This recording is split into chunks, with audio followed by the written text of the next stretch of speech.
It was the winter of 1977. US President Jimmy Carter, visiting the Shah of Iran, called the country an island of stability in the Middle East. Within a year, however, the Shah would be deposed in a revolution. Small protests had already broken out by the end of 1977. Protests against the Shah's modernisation program and his increasingly authoritarian rule. But in September 1978, those protests became mass demonstrations, worker strikes and riots. Many Iranians who joined the uprising were fighting back against what they saw as an attempt to westernise and secularise the country. Others were calling for socialism, and some were simply angered over the abuses of the Shah's secret police.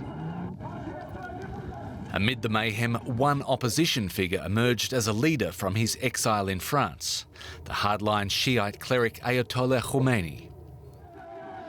With public disapproval at a fever pitch, the Shah left Iran for Egypt.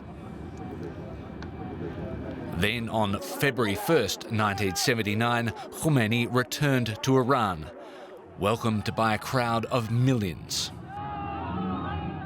It was a turning point in the country's history. Just 2 months later, following a referendum, Khomeini had proclaimed the Islamic Republic of Iran. In just 1 year, the country had transformed from a constitutional monarchy to a theocracy. But that was not the end of the instability and turmoil. Later that year, student revolutionaries took 52 Americans hostage inside the US Embassy in Tehran.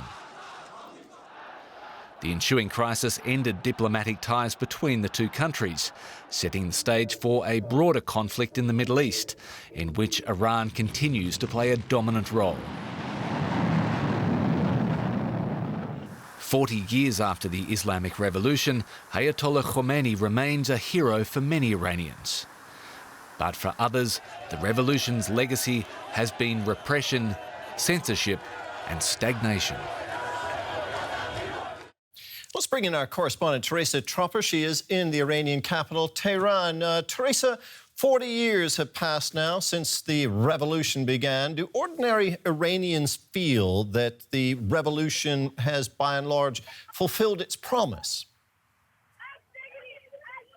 Well, the people out here on the street today usually do. It's the supporters of the hardliners. And like many conservatives here, they feel that they now have what they wanted back then, like independence from the US and an Islamic Republic. Of course, people with more reformist views are less happy. They're still hoping for more personal freedom. So that's something President Rouhani promised them in the past election and something that he hasn't been able to deliver so far. And ordinary Iranians are also, of course, suffering from the sanctions a lot. So with the country facing the greatest economic problems in decades, the Islamic Revolution has yet to fulfill its biggest promise. That was better economic conditions for everyone here in France. Okay, we're looking at some live pictures now from Iran. We're seeing people waving flags. There's a big parade going on. This is being celebrated as a very big event for the country, at least officially. What can we expect there in Tehran today? Well, yeah, it's the biggest political celebration here in the Islamic Republic. That's for the government and the Shia clerics that run this country and their supporters. And it's a display of strength. 40 years after the Islamic Revolution, they want to show that they can still mobilize the masses, in spite of the recent anti-government protests and in spite of fresh sanctions that are crippling the country's economy. So in a symbolic march today, civil servants, school children, grandparents walk from the center of the capital, Tehran, onto Revolution Square and then towards Meydan-e-Azadi, that's Freedom Square, the site of many demonstrations back then in 1979. And even with the weather cold and rainy today, there are thousands of people out in the streets. Now, the clerics in the country hold the real power, but what about the ordinary people once again? Because we have seen some protests in the past. Are the people in Iran as enthusiastic about this anniversary as their government and the clerics? Not all of them, of course. The Islamic Republic is split in like two sides mainly. One are the fierce supporters of Ayatollah Khomeini and his successor, the present Supreme Leader Ali Khamenei. And that's the people out here in the streets today. They are proudly showing off images of both of them and carrying flags. And of course, they are the usual chants of death to American, a slogan that's aimed at the American administration. They stress not at the American people. But of course, many other people here in Iran are very unhappy with the current situation and mainly the effects of sanctions on their daily life. But these people are not out here in the streets today. And it appears that the support for the Islamic Republic remains strong. So one general rule remains to be true, seems to be true. The bigger the confrontation with the U.S., the bigger the support for hardliners here in Iran. Teresa, thank you for bringing us up to date there. DW's Teresa Tropper in Tehran. On the 40th anniversary of the Islamic Revolution, Iran faces political and economic hardship. Despite U.S. sanctions and the tensions with the Iranian leadership, the EU is committed to trade with the country.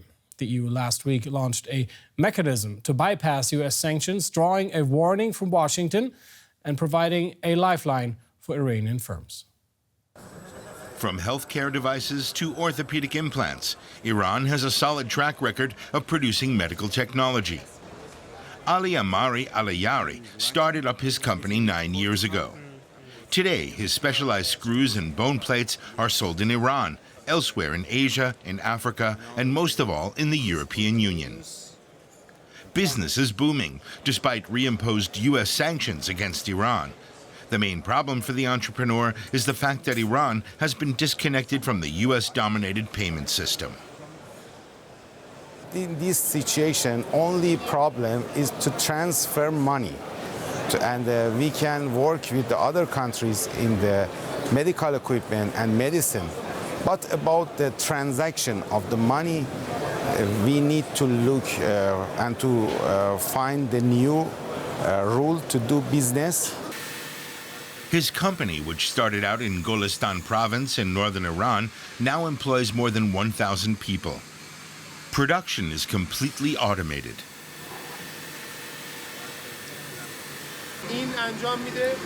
Our computer-controlled machines can carry out every possible step in production.